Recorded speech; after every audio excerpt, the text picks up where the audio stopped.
আসসালামু আলাইকুম সবাইকে। আশা করি তোমরা সবাই ভালো আছো। হালকেনস্টাইন জিএসটি ক্র্যাশ কোর্সে তোমাদের সবাইকে স্বাগতম জানাচ্ছি। আমি এস এম আব্দুল্লাহ কাবিদ, বইয়ের 17 ব্যাচ।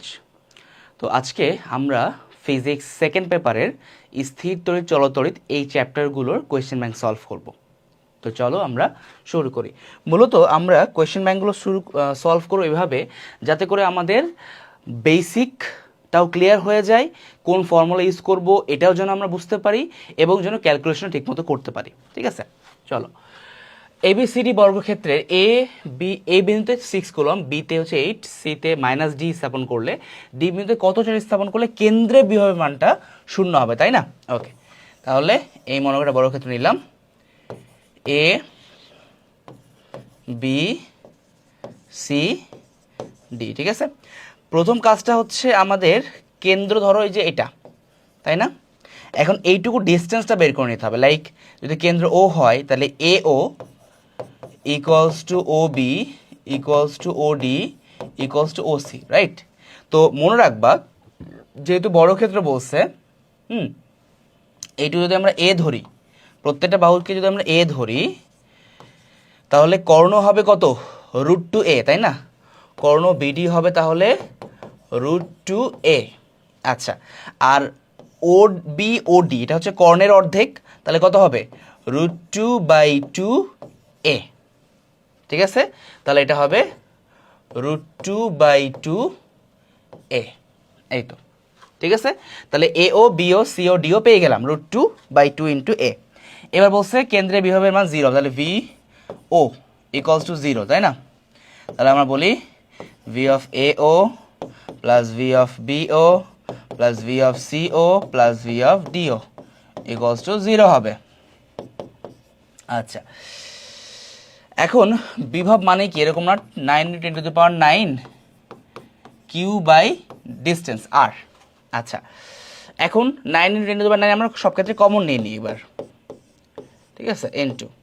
এবার ভিএও, এতে ছিল হচ্ছে 6 কুলম্ব, বিতে হচ্ছে 8 কুলম্ব, তারপরে সিতে হচ্ছে -2 কুলম্ব। ওকে, তাহলে ডিতে কত বের করতে? ডিতে ধরলাম হচ্ছে x কুলম্ব। ওকে, তাহলে 6/√2/2a প্লাস 8/বিয়োর জন্য আর কি। ওকে, √2/2a মাইনাস সি এর জন্য যেহেতু -2/√2/2a, sorry, √2/2a plus x/√2/2a, এই তো, ইকুয়ালস টু 0। আচ্ছা, ওকে, 9 × 10⁹ দিয়ে ডিভাইড করে দিলে 0 হয়ে গেল। এবার সবগুলোর লসাগু করে ফেলো। আচ্ছা, লসাগু করে ফেলো, এটাই তো পাওয়া সব কাছে, তাই না? √2/2 × a, এটাই তো পাবা লসাগু করলে। আচ্ছা, উপরে 6 + 8 - 2 + x ইকুয়ালস টু 0। তাহলে এখান থেকে 8 গুণ করে দিলে 0 পেয়ে গেলাম। তাহলে x ইকুয়ালস টু আমরা পেয়ে যাব 2 - 8 - 6। তাহলে আমরা পাচ্ছি কত? 8 × 6 = 14, আর হচ্ছে 2 - 14, তাহলে -12 কুলম্ব হবে। ওকে, দুটি ধারকের সমান্তরাল যুক্ত করলে তুলো ধারক কত? 5। আচ্ছা, শ্রেণীভাবে যুক্ত করলে 1.2। ধারক দুটির কত ফ্যারাডে হবে? তাহলে যদি সমান্তরাল যুক্ত করে তাহলে C1 + C2 ইকুয়ালস টু হচ্ছে 5। শ্রেণীতে যুক্ত করলে 1/C1 + 1/C2 ইকুয়ালস হচ্ছে 1.2। আচ্ছা, তাহলে এবার এখান থেকে তুমি করে ফেলো, লসাগু করে ফেলো। তাহলে C1 + C2 divided by C1 × C2 equals to 1.2। Okay, C1 + C2 মানে হচ্ছে 5, তাহলে 5 divided by 1.2 equals to C1 × C2। আচ্ছা, এবার তাহলে আমরা যে কাজটা করতে পারি, C1 × C2 পেয়ে গেছি। এবার আমরা হচ্ছে C1, আচ্ছা এটা একটু করে ফেলি, ক্যালকুলেশন করে ফেলি। তাহলে 5/1.2, তার মানে 5 × 1.2 কে লেখা যায় 12/10, তাই না? তাহলে 10 উপরে চলে গেলো 5 × 10/12, এই তো এটা হচ্ছে, ঠিক আছে। আচ্ছা এবার তাহলে আমরা C1 মাইনাস C2 বের করতে চাই, রাইট? তাহলে হয়ে যাবে, তাহলে এরকম ফর্মুলা দেওয়া যায় কি না, ওই যে ছোটবেলায় শিখছিলা a minus B whole square equals to কি a plus B whole square minus 4ab, ঠিক আছে। আচ্ছা so a plus B whole square মানে হচ্ছে 25 মাইনাস 4ab, তাহলে 4 ইন্টু ab মানে C1 C2 50/12, এটা দিয়ে কাটলে হচ্ছে 3, তাহলে রুট ওভার 25 মাইনাস 50/3। আচ্ছা 3 25 75, 75 মাইনাস 50/3, সো এটা আনসার আমরা পাচ্ছি কত 5/√3। আচ্ছা তাহলে আমরা কি পেলাম, C1 প্লাস C2 পেলাম, C1 মাইনাস C2 পেয়ে গেলাম। এবার কি করবা, এবার হচ্ছে এবার আমরা যে কাজটা করতে পারি সেটা হচ্ছে C1 plus C2 equals two 5, C1 minus C2 equals two 5/√3। আচ্ছা এটাকে একশো করে ফেলো, এটা কেটে গেল, তাহলে 2C1 ইকুয়ালস টু 5 প্লাস 5/√3, ঠিক আছে। এখানে তুমি C1টা বের করে ফেলবা, C1টা কত হচ্ছে, ওকে। তাহলে 5 কমন নিলাম, 1 প্লাস 1/√3 ডিভাইডেড বাই 2, এই তো ক্যালকুলেশন করে ফেললা, হয়ে যাবে C1। আর C2 এর ক্ষেত্রে কি করবা, C2 এর ক্ষেত্রে যেখানে যায় বসাই দাও, তাহলে C2 ইকুয়ালস টু ধরো 5 মাইনাস C1, তাহলে 5 মাইনাস C1 হচ্ছে এই যে এটা 5/2 ইন্টু 1 প্লাস √3, এই তো এটা ক্যালকুলেশন করলেও আনসার চলে আসবে, ঠিক আছে। ওকে নেক্সট, তাহলে এই যে 3 এবং 2, ওকে। আচ্ছা ওয়েট, 3 এবং 2, তাহলে এখন আমাদের ভুল হয়ে গেল। C1 প্লাস C2 হচ্ছে 5 সমান্তরালে, শ্রেণীতে দিলে হচ্ছে 1.2, আচ্ছা 1.2, ওকে। ও সরি, এটা 1/, হয়ে যাবে 1/1.2 আর কি, মানে ওই যে 1/CS থাকে, সরি এখানে এই জন্য ভুল হয়েছে, এখানে চেঞ্জ করে নিই, এখানে চেঞ্জ করে ফেলি, তাহলে C1 plus C2 divided by C1 into C2 equals to 1/1.2। So আমরা যেটা করতে পারি আর গুণ করে দাও, C1 into C2 equals two 5 into 1.2, তো তাহলে 12/10 এভাবে লিখে দাও, তাহলে 5 বারাং 60/10 মানে কত 6, তাহলে C1 C2 হচ্ছে 6, ওকে। তাহলে এবার এখানে বসিয়ে দিই সঠিকভাবে, root over 25 minus 4 into 4ab, আচ্ছা 5 5 25, ওকে ওকে হ্যাঁ ঠিক আছে। আচ্ছা C1 plus C2, C1 C2, আচ্ছা ঠিক আছে, ওকে। আচ্ছা 12/10 5 বারাং 60, ঠিক আছে, ওকে 6, আচ্ছা ওকে C1 C2 পেয়ে গেলাম, এখন মানে C1 ইন্টু C2 পেয়ে গেলাম, ঠিক আছে। কিন্তু তাহলে হচ্ছে ওখানে আবার 5 6, সরি ঠিক আছে 6 দিয়ে গুণ করে দাও, তাহলে হচ্ছে 25 মাইনাস 24, সো আনসার হবে 1, তাহলে C1 মাইনাস C2 হচ্ছে 1। এবার তাহলে C1 plus C2 equals two হচ্ছে 5, C1 minus C2 equals two 1, so কাটাকাটি করে দাও, 2C1 equals to 6, so C1 equals to 3, এই তো হয়ে গেল। আর তাহলে C2 কত হবে, তাহলে C2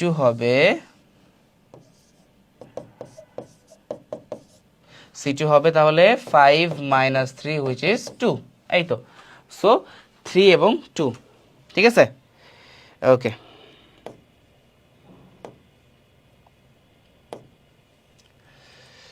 আচ্ছা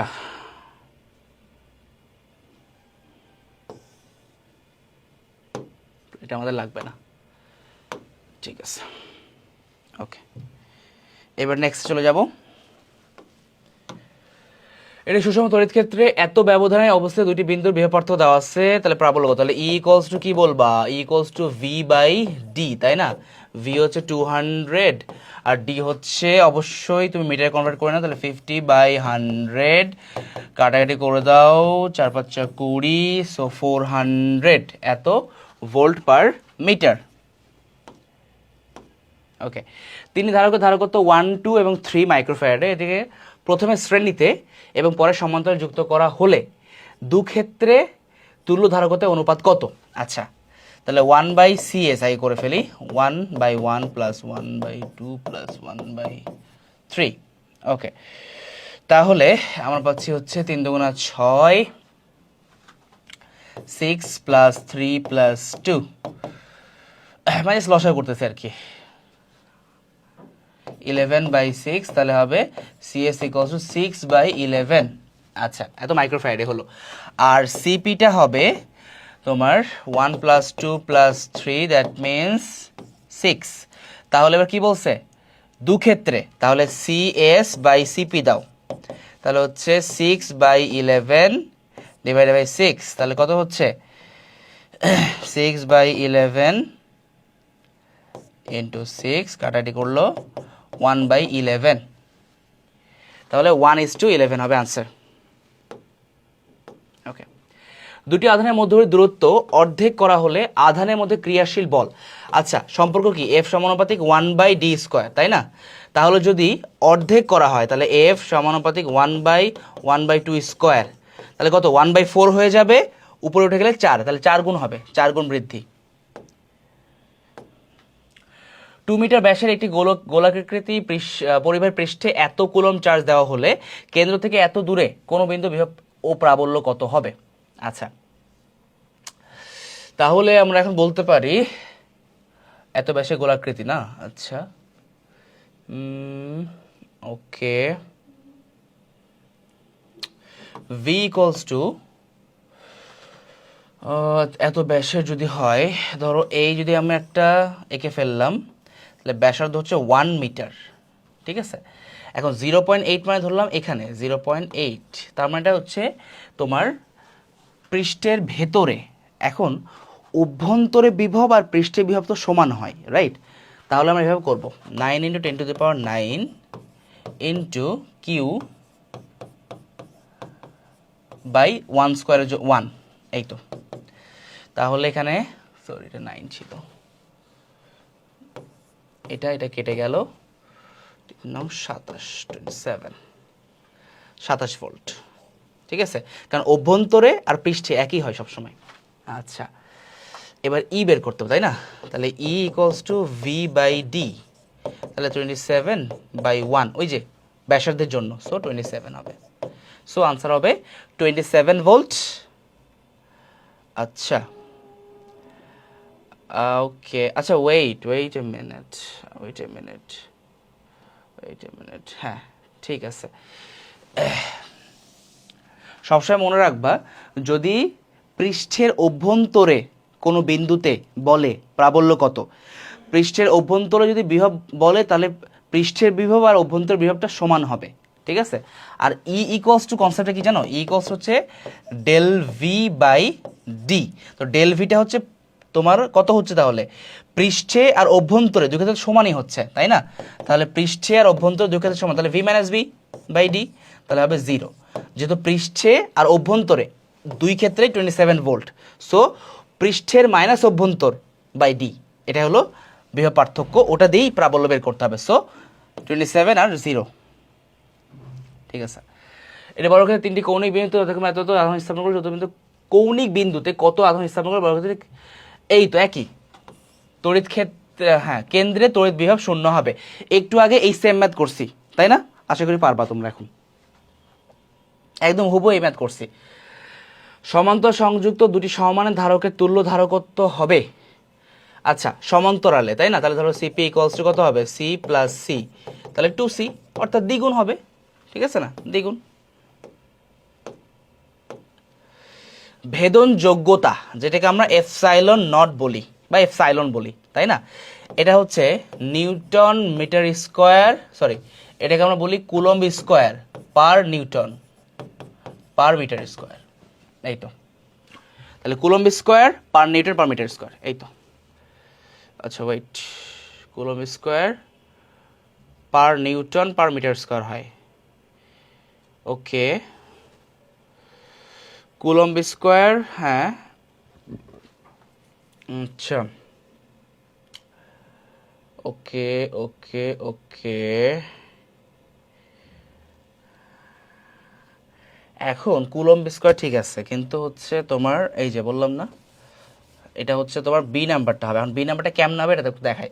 ফ্যারাডে বাই মিটার না, আচ্ছা, ফ্যারাডে হচ্ছে আমরা চার্জের জন্য বলতেছি, ওকে। আচ্ছা,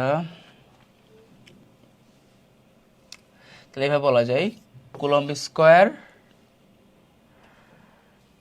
হ্যাঁ,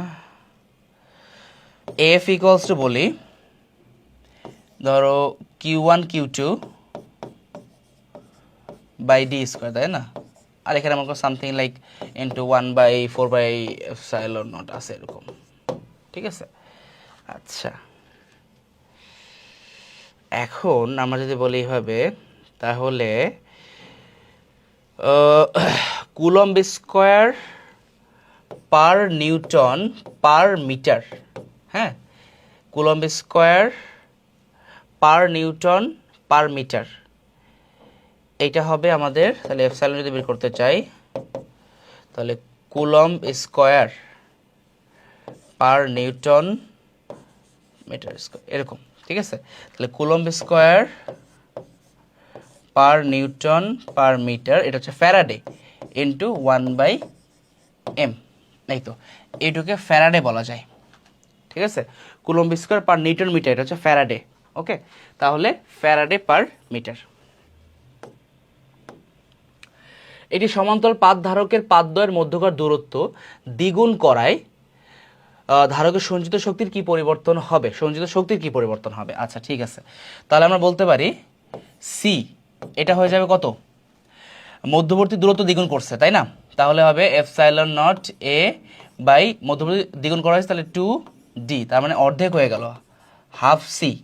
তাহলে এখন ইউ প্রাইমটা হবে half into C V square, তাহলে হাফ সি ভি স্কোয়ার, তাহলে কত হবে, হাফ হয়ে যাবে half into U, half C V square, এই হাফটাকে সামনে লিখলাম, তাহলে হাফ ইন্টু ইউ, তার মানে আদি সঞ্চিত শক্তির অর্ধেক হয়ে যাবে।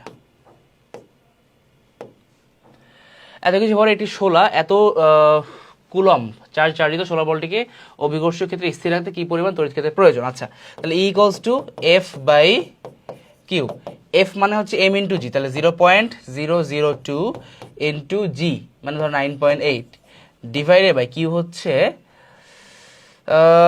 এখানে 10 টু দি পাওয়ার সামথিং ছিল, এটা অ্যাকচুয়ালি ক্লিয়ার না, বুঝতে পেরেছো? তো যার কারণে এটা মনে করো 10 টু দি পাওয়ার সামথিং কিছু একটা ছিল, তো এখানে বসাই দিবা, দেন ক্যালকুলেশন করবে বাকিটা, ঠিক আছে। এই চার্জটা ক্লিয়ার না বলে আমি করতে পারলাম না পুরোটা, ঠিক আছে। তোমরা একটু মানে কনসেপ্ট তো বুঝতে পারছো, এভাবে বসাই দিবা। তড়িৎ বলরেখার অবতারণা করেন কে, এটা খুবই ইজি, ফ্যারাডে, তাই না? এই তো ফ্যারাডে। শূন্য মাধ্যমে অবস্থিত দুটি চার্জের মধ্যবর্তী আকর্ষণ বল 10 নিউটন, চার্জ দুটোর মধ্যবর্তী স্থানে 2.5 মানের একটি ডাই ইলেকট্রিক স্থাপন করা হলে চার্জ দুটির মধ্যে আকর্ষণ বল কত হবে। আচ্ছা, এখন যদি আমরা এরকম বলি যে ডাই ইলেকট্রিকের সঙ্গে সম্পর্ক কী ছিল আসলে, ধরো এফ এম মিডিয়ামের জন্য 1/4πε0 কে ইন্টু বাদ বাকি যাচ্ছে Q1 Q2 by T square, তাই না? তাহলে শুধু কেটা বাদে, তাহলে 1/k ইন্টু এফ এরকম বলা যেত। তাহলে এবার আমরা বলি এফ এম ইকুয়ালস টু 10/2.5, তাহলে কত হচ্ছে, 4 দুগুণে 8 আর 4 5 20, তাহলে 4 হচ্ছে 4 নিউটন, সরি 4 নিউটন নয়, তাহলে দেখি তো এত মানে ডাইরেক্ট স্থাপন করা হয়েছে। আচ্ছা ওকে,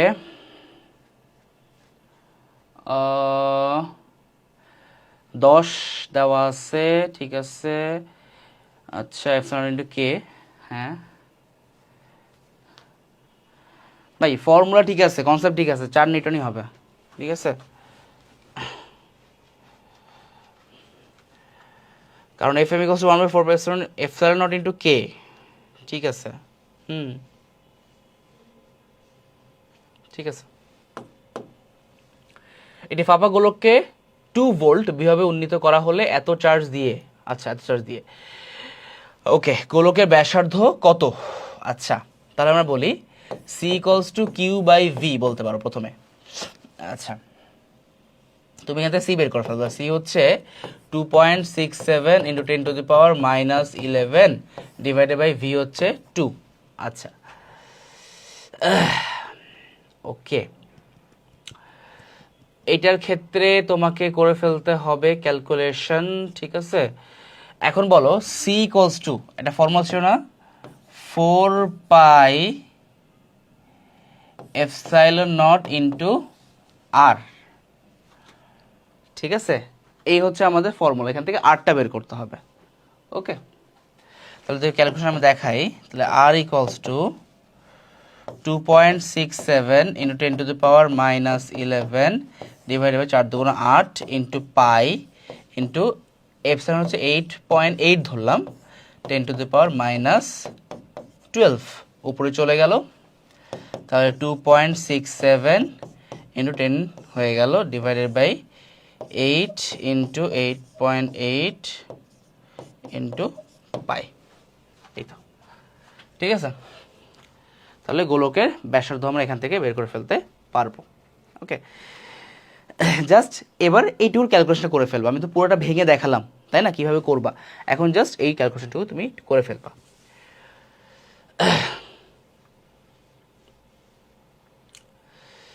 আচ্ছা, অথবা এটাকে আরেকভাবেও করা যেত, হ্যাঁ, যে V equals to 9 into 10⁻9 into Q by R, R ধরলাম হচ্ছে গোলকের ব্যাসার্ধ, এখান থেকে আর বের করলেও হইতো, ঠিক আছে, আর বের করলেও হইতো।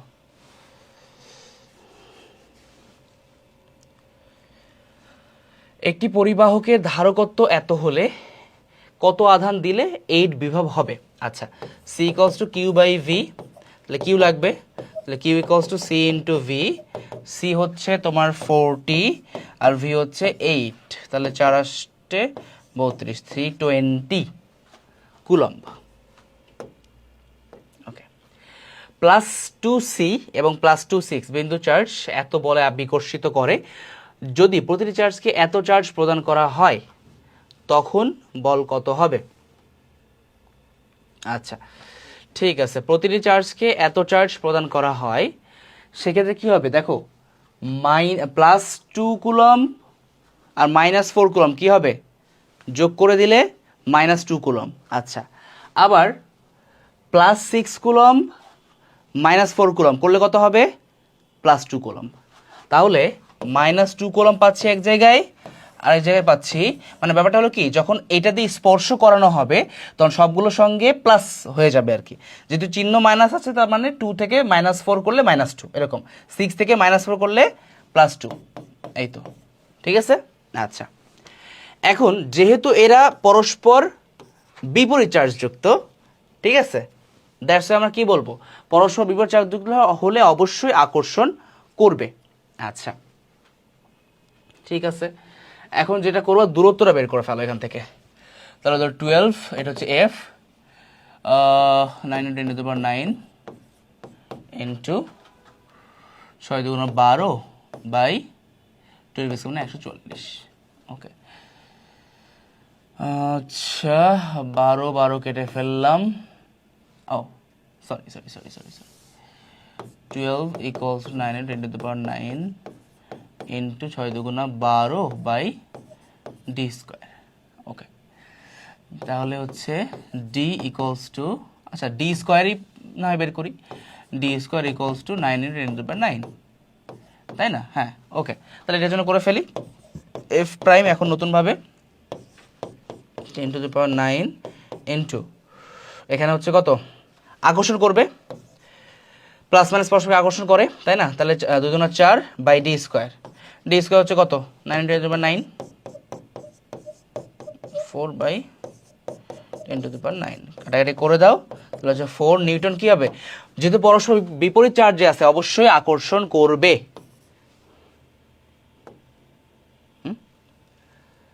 আচ্ছা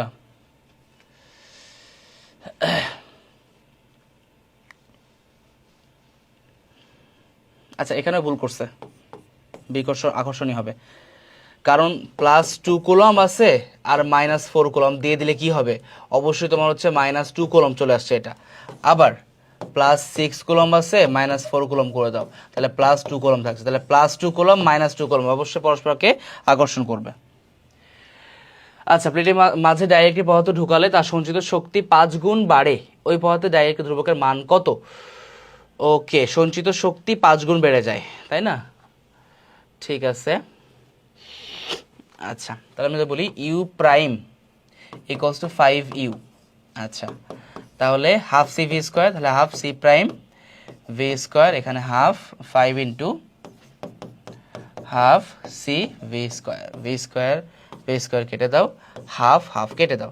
এখন সি প্রাইম মানে কি, এভাবে লিখো 4πε0 কে ইন্টু আর ইকুয়ালস 5 ইন্টু 4πε0 ইন্টু আর, পুরোটা কেটে দাও, এখান থেকে এটা কেটে দাও, তাহলে কে ইকুয়ালস টু 5, তাই না? কে ইকুয়ালস টু 5।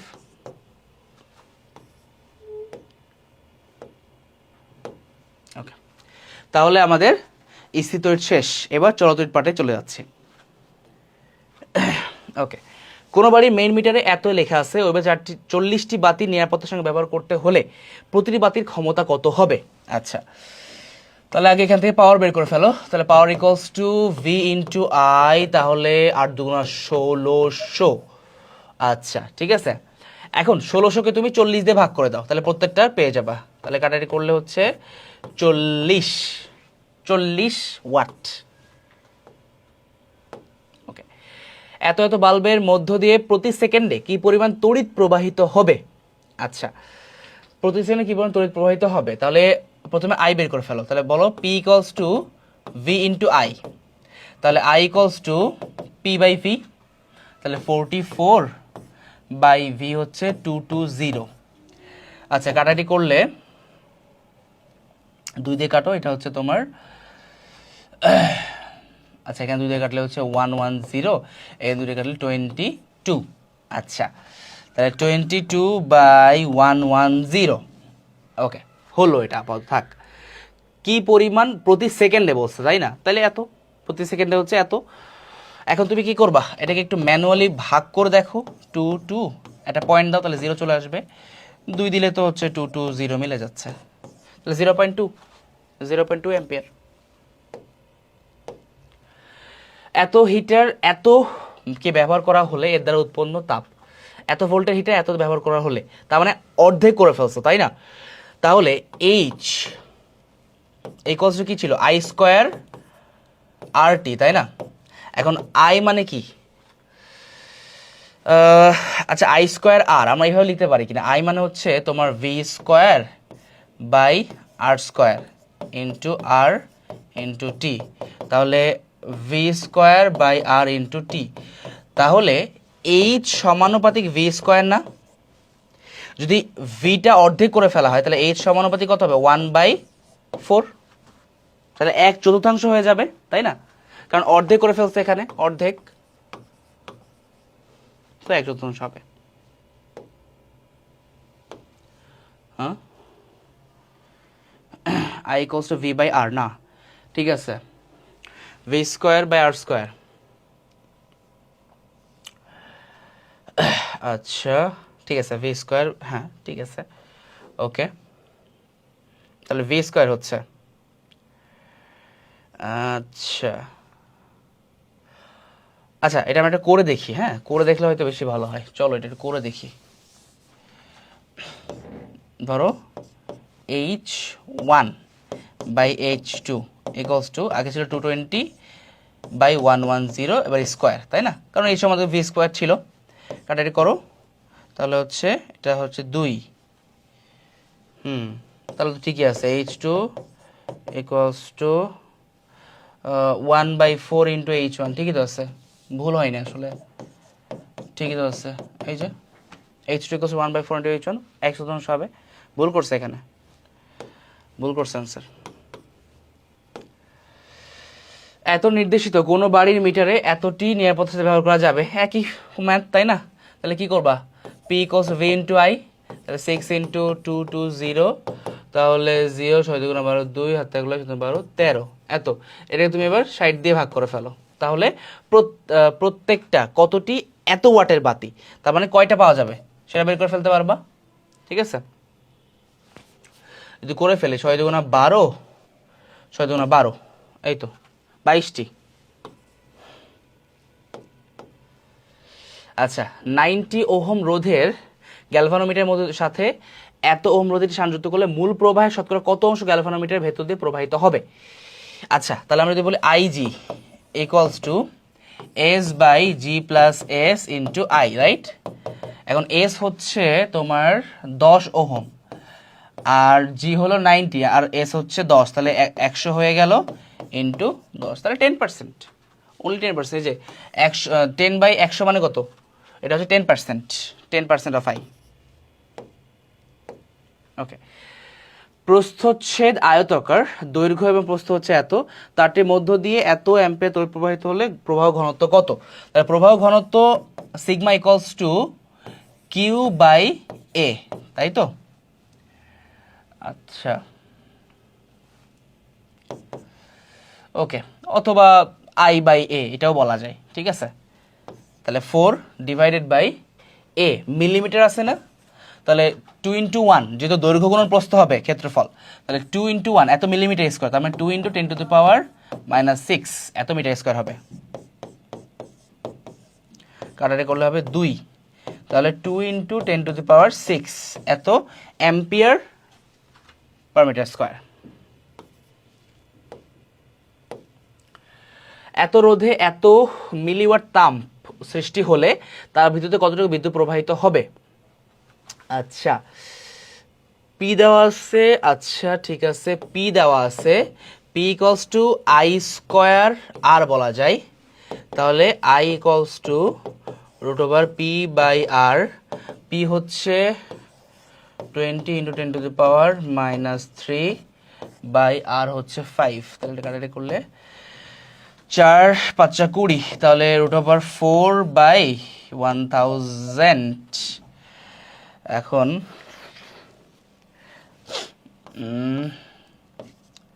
4 25 100, তাহলে আমরা পাচ্ছি এখানে 1/√250। ওকে, ঠিক আছে না? হ্যাঁ, মিলি ওয়াট। আচ্ছা, মিলি অ্যাম্পিয়ার রাখছে, তাইলে তো তোমার হচ্ছে জাস্ট 2 হয়ে যায়, তাই না? মিলিতে রাখছে, তাই না? তাহলে এত কষ্ট করার দরকার নাই, তুমি হচ্ছে আগে অপশনগুলো দেখবা এর জন্য, ঠিক আছে? অপশনগুলো দেখে দেন করবা।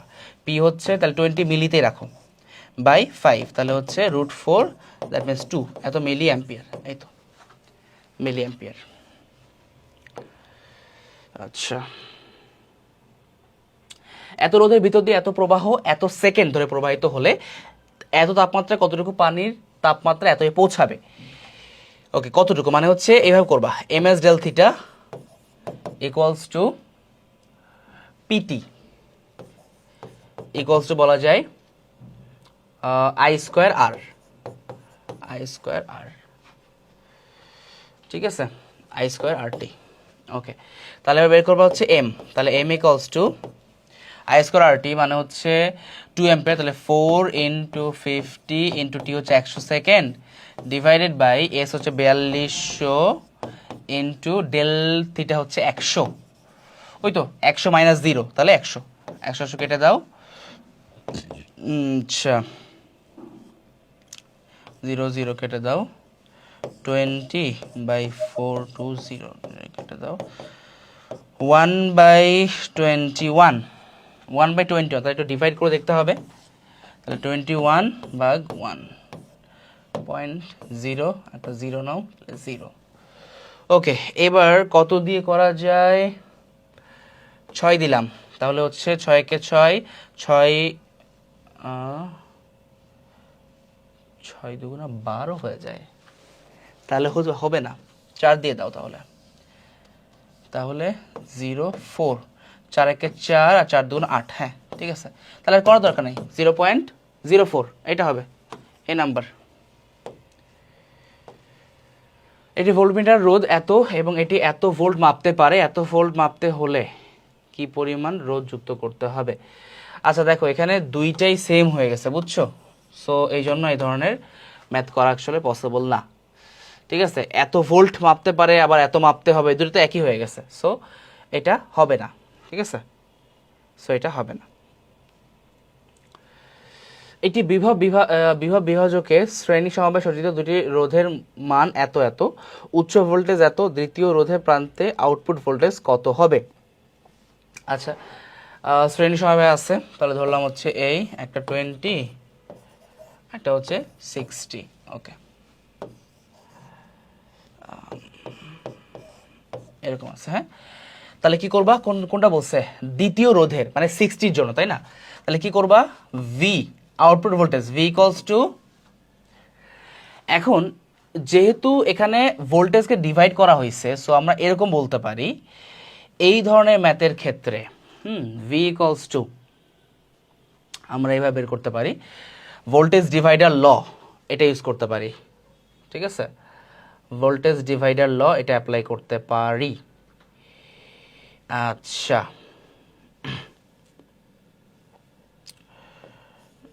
যেটা দেওয়া হয়েছে ওইটা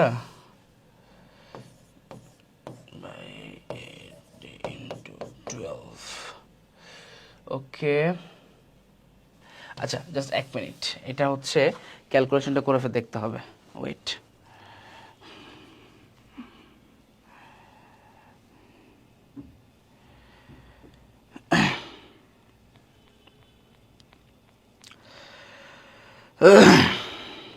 আচ্ছা ক্যালকুলেশন করে দেখতেছি,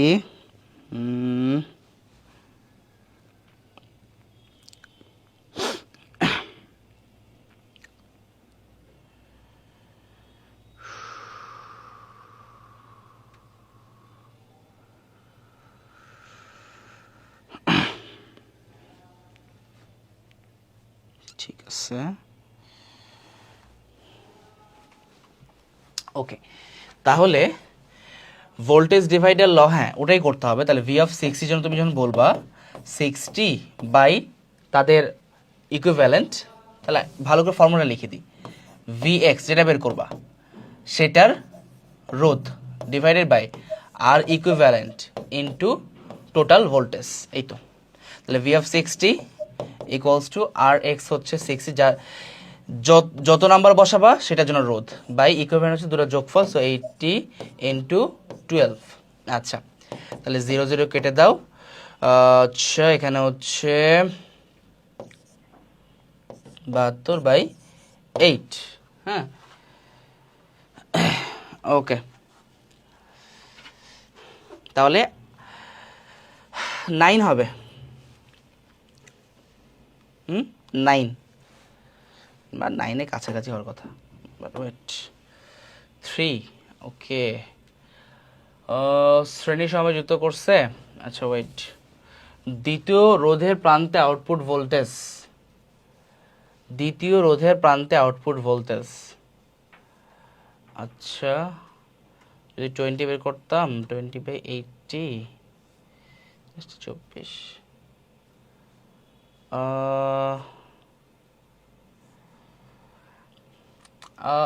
দ্বিতীয় রোধের প্রান্তে আউটপুট ভোল্টেজ, কিন্তু প্রথম রোধ তো হচ্ছে এইটা, আমার প্রথম রোধ দিয়ে করলে হচ্ছে 3, ঠিক আছে, দ্বিতীয় রোধ হচ্ছে এটা, দ্বিতীয় রোধ দিয়ে করলে তো 9ই আসতেছে, 9 ভোল্ট, ঠিকই তো আছে, 9ই হবে, 9ই হবে, আনসারে ভুল আছে, আনসার ভুল আছে, এটা প্রথম রোধের জন্য করে রাখছে, প্রথমের জন্য এটা।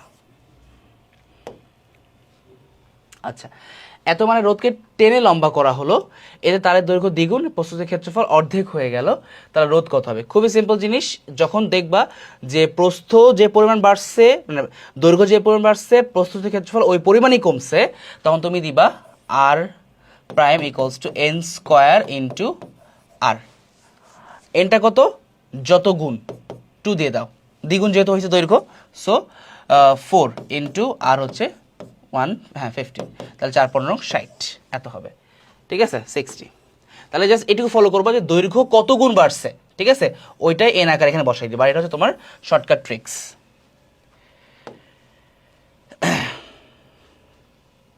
এত রোদ আছে মূল প্রবাহ 19% শান্টের মধ্যে, মূল প্রবাহ মতো 19% শান্টের মধ্যে প্রবাহিত হবে। আচ্ছা, তাহলে IS equals to G/G+S into I।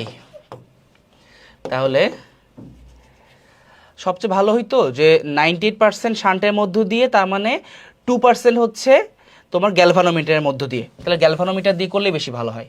তাহলে IG, তাহলে বললাম 2% গ্যালভানোমিটারের মধ্য দিয়ে, G+S ইন্টু I। ওকে, তাহলে হচ্ছে 2%, তাহলে হচ্ছে 2/100 ইকুয়ালস টু S বের করতে হবে 99 প্লাস S, এখানে ইন্টু I থাকবে, ইন্টু I কেটে দাও, ঠিক আছে, গুণ করে দাও, 100S equals to 2S plus, এই তো, ঠিক আছে। এবার তাহলে এখানে বের করে ফেলো, 98S ইকুয়ালস টু 198, হ্যাঁ, এবার ডিভাইড করে ফেলবা, তাহলেই হয়ে যাবে।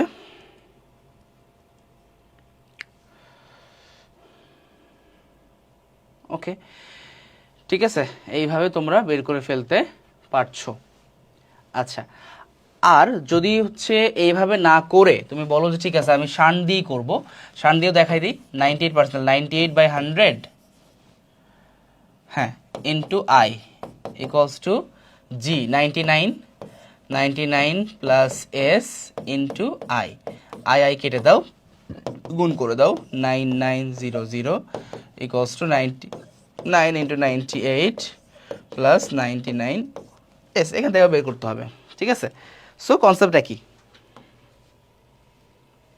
ওকে, সো এই ছিল আমাদের জিএসটি ক্র্যাশ কোর্সের ফিজিক্স সেকেন্ড পেপারে স্থির তড়িৎ এবং চলন্ত তড়িতের ক্লাস।